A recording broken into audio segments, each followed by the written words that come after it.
what, BIBLEin365 brothers and sisters, we have arrived at the book of Galatians.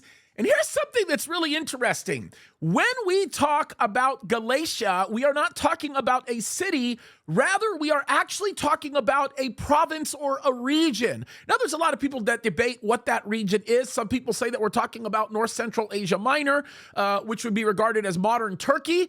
I'm not so sure that that's what we're talking about. I actually think we're talking about a Roman province that's more in Central Asia Minor, which actually deals with cities like Antioch, Iconium, Lystra, Derbe. These were some of the cities that were part of that Galatian province.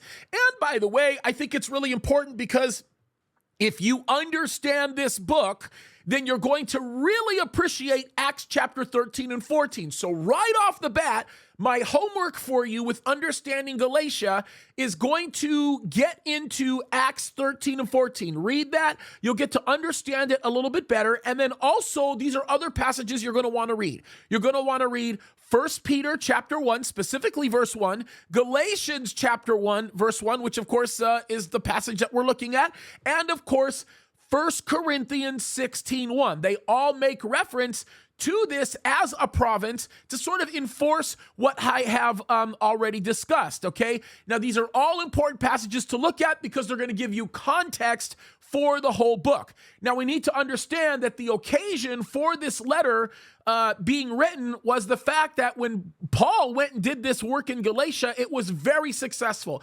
His influence in that area was pretty powerful, and his teaching was remarkable and wholehearted in nature. Now, what's interesting is there were a lot of people that were coming in seeking to bring this crowd into the ideals of the Jewish Old Testament law. They were proselyting these people, and in reality, God says, that's not what I require of you. We don't discount the law. Obviously, the law of God is what drives what we understand in the New Testament, but what he is simply saying is he's saying, listen, don't listen to these people who are seeking to influence you in a negative way. Now, this is why Galatians is such an important book, because when you learn about the book of Galatians and you begin to study it, it allows you to focus on what's important, and that is the doctrine basic to our salvation and the doctrine basic to our identity. As a matter of fact, one of the key verses that I want you to focus in on here is, of course, Galatians 2:20, where he says, I have been crucified with Christ, and it is no longer I, but Christ who lives in me, and the life that I now live, the life in this body, I live by faith in the Son of God who loved me, and here it is, gave himself for me. It's a very powerful verse, and I want you to understand it. And then lots of people popularize the passage that talks about the fruit of the Spirit is love, and then he describes what love is all about: joy, peace, patience, kindness, goodness, faithfulness, and all those other characteristics. Those are very, very important, and they are attributes that we should be studying and understanding. But I really want you to look at what it means to understand what the message of the gospel is. Galatians chapter 1 is going to do it.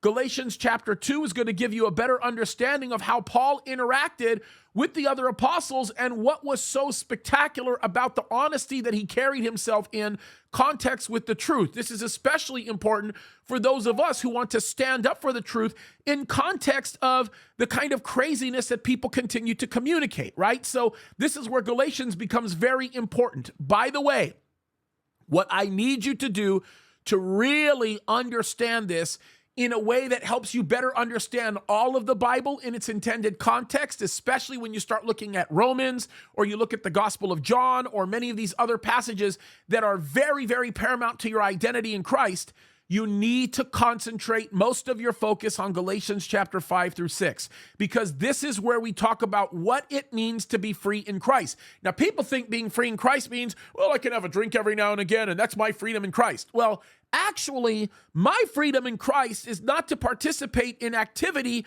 that might get me into bondage. That's what being free is all about. And this is the picture that the Apostle Paul is drawing for us. So spend some time understanding the definition of freedom. You're going to get that very well established in Galatians 5 and 6. You are going to appreciate it. and it will expand and open up your mind for the rest of it. By the way, if you want a more sort of a generalized summary of the book, you can go to the summary that I did last year for BIBLEin365. That's available.